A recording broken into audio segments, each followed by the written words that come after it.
Why and how we behave. 인간 행동 왜, 그리고 어떻게. 박명희입니다.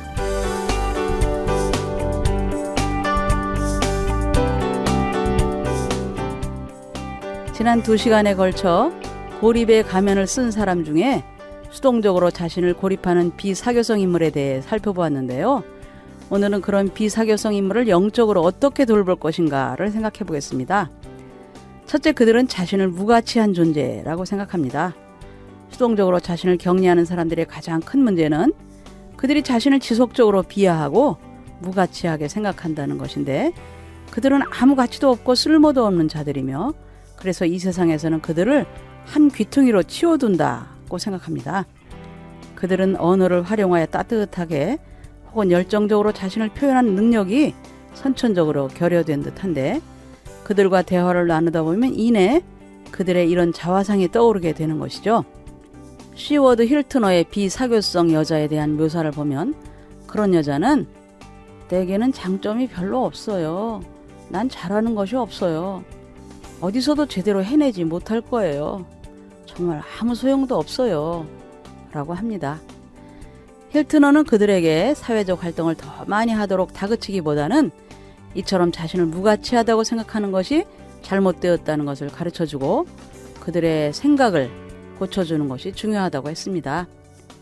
이것은 공격적으로 말해서 되는 것이 아니고 그저 그 사람의 자화상이 어떻다는 것을 지적하고 무엇이 근원이 되어서 이런 일이 생겼는지 의아하게 생각하다는 것을 표현하기만 하면 되는 거죠. 이처럼 근본적인 원인에 대해 궁금해하는 것은 마침내 여러분의 지루함을 없애줄 것인데, 이것은 이 사람이 무엇인가에 호기심을 갖도록 하는 시발점이 될 수도 있습니다. 서로 대화를 나누는 가운데 함께 호기심을 갖고 궁금해하는 문제가 생긴다면 계속해서 만나면서 이 문제에 대해 이야기를 나눌 수 있겠죠. 이런 사람은 태어나면서부터 다른 사람에게 반응을 잘 보이지 않는 기질을 가졌기에 부모가 애정 표현을 하지 않았을 수도 있습니다. 신체적으로 정상적인 보통 아이들도 이와 같은 일이 생길 수 있는데, 이와 같은 아이들은 애정 표현에 인색하고 차갑고 엄격한 부모 밑에서 자라났을 것입니다. 부모가 자녀를 이렇게 대했다고 해서 자녀가 무가치해지는 것도 아니고, 자녀들이 스스로 자신들은 무가치하다고 판단을 내린다고 해서 그들이 정말 무가치한 것도 아닌데, 그러나 그들은 거기에 영향을 받은 것이죠. 하나님의 형상을 따라 그들이 지음받았음을 알려주고 자신을 무가치하게 생각하는 것이 잘못된 것이라고 도전하면 그들은 깜짝 놀랄 수도 있을 것인데, 예수께서 말씀하신 대로 그들은 참새 한 마리보다 더 귀한 존재라고 생각하지 않을 수도 있습니다. 그러나 그들은 참새보다 훨씬 존귀한 자들이며 하나님도 그들을 잊지 않으셨죠. 그들은 두려워할 이유가 없고 귀한 존재이며 또 하나님의 형상을 따라 지음받았으며 그리스도는 자신의 생명을 값으로 치르고서 그들을 사신 것인데도 말입니다. 두 번째로, 그들의 비언어적 메시지에 주의하라는 겁니다. 비사교성 인물들은 말로 표현을 잘 하지 않기 때문에 그들이 말로 표현하지 않고 표정이나 몸짓 등으로 표현하는 비언어적 메시지에 관심을 보이고 주의를 기울여야 합니다. 일반적으로 그들은 적극적이고 말을 활발하게 잘하는 사람이나 연애나 결혼에 대해서도 주도권을 행사하는 사람과 결혼하죠. 결혼식이 끝나고 일상생활에 들어가게 되면 적극적인 배우자는 수동적이고 비사교적인 상대방을 변화시켜 보려고 시도합니다. 그러나 이러한 시도를 하는 자는 곧 좌절하게 되는데, 결혼과 가정에 대한 문제를 가지고 도움을 청하는 자들은 적극적인 배우자 쪽이죠. 그들은 상대방이 도무지 애정 표시를 하지 않는다고 문제를 털어놓는데, 수동적이고 비사교적인 배우자는 상대방을 사랑한다고 말하지도 않고 또한 성관계도 주도적으로 하지 않는 거죠. 적극적인 배우자는 그의 배우자가 표시하는 비언어적 의사표현을 주의해 보아야 하는데, 말수가 없는 남편은 집안 가재도구를 수리한다거나, 비 오는 날 아내가 비를 맞지 않도록 차를 가지고 아내를 마중 나간다거나, 아내가 자유시간을 더 많이 갖도록 어린이를 보살펴줍니다. 수줍음이 많은 사람은 이와 같은 방법으로 자기 의사를 표현하는 것이죠. 이런 사람들을 상담하는 경우 상담을 시작하면서 피상담자로 하여금 상담자에게 하고자 하는 말을 글로 제출하도록 하는 것도 좋습니다. 그들은 상담가를 위해 수예품을 만들거나 그림을 그리거나 음식을 준비해 줄 수도 있는데 이와 같은 비언어적 메시지를 보면 그들이 무엇을 생각하는지를 알 수 있는 거죠. 이러한 사람들은 말하기를 싫어하기 때문에 간혹 상습적으로 편지를 쓰기도 합니다.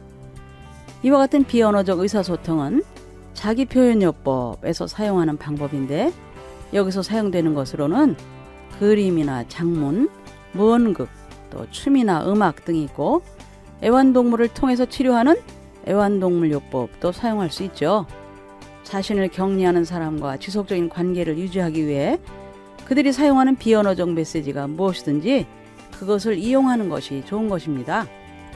셋째, 그들의 한적한 삶의 가치를 인정하라는 것이죠. 비사교성 인물들의 사회적 고립은 오늘날 사교적인 교회 공동체의 부족한 점에 대해 시사하는 점이 있는데 광야에서 생활하는 수도자도 멀리 떨어져 있는 교회를 위해 기도할 수가 있죠. 오늘날의 교회 생활에서는 이와 같이 한적한 생활은 찾아보기 어렵게 되었죠. 천주교나 동방정교 또는 성공회의 수도원 생활은 자비나 청빈, 순종의 삶을 훈련하며 하나님께 영광을 돌리게 하고 또 어떤 수도원은 침묵 가운데 활동하며 생활하기도 하는데 그들은 수다를 떨지 않고 하나님께 예배드리는 삶을 살아가는 것이죠.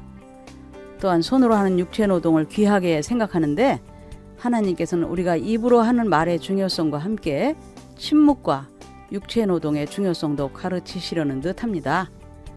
사업이나 상업과 같은 경쟁 사회에서는 말로 표현하는 것에 가치를 두는데 크리스천 공동체는 비사교성 인물들의 외롭고 한적한 삶에도 특별한 가치가 있다는 것을 인정해야 하는 것이죠. 예수께서는 기도하러 가실 때에 그분의 습관대로 회당에 가셨습니다. 그러나 또한 새벽 날이 밝기 전에 일어나 한적한 곳으로 가셔서 기도하셨죠. 시편 기자는 그 거룩한 처소에 계신 하나님은 고아의 아버지시며 과부의 재판장이시라. 하나님은 고독한 자로 집에 거하게 하시며 라고 했습니다. 예수께서는 내가 너희를 고아와 같이 버려두지 아니하고 너희에게로 오리라 고 말씀하셨습니다. 비사교성 인물들이 다른 사람으로부터 너무 떨어져 있고 다른 사람에 대한 어떤 감정이 없는 것이 문제가 되지만 그들에게서 우리는 귀한 것을 배울 수가 있는 거죠. 우리는 이 세상에서 너무 많은 사람들을 만나고 군중 속에서 너무 흥분되어 살아가는데 이런 것에서 거리감을 두고 좀 떨어져 살아가는 것도 귀한 일인 거죠. 사회적으로 고립된 사람들에게도 귀한 것이 있다는 점을 인정하면서 그들이 상실해버린 하나님의 은혜를 말해주어야만 합니다. 그들이 현재 있는 모습 그대로 존중받고 사랑받는다는 것을 알려주고 그들의 내면 깊숙이 이 따뜻한 진리를 심어주어야 하겠죠. 그렇게 한다면 그들에게 우리는 일생 동안 신뢰할 만한 친구, 소중한 친구로 남게 될 것이니까요. 네, 오늘은 수동적으로 고립하는 비사교성 인물에 대해 살펴보았는데요. 다음 시간은 능동적으로 자신을 고립하는 회피성 인물에 대해 배워보겠습니다. 여러분, 안녕히 계세요.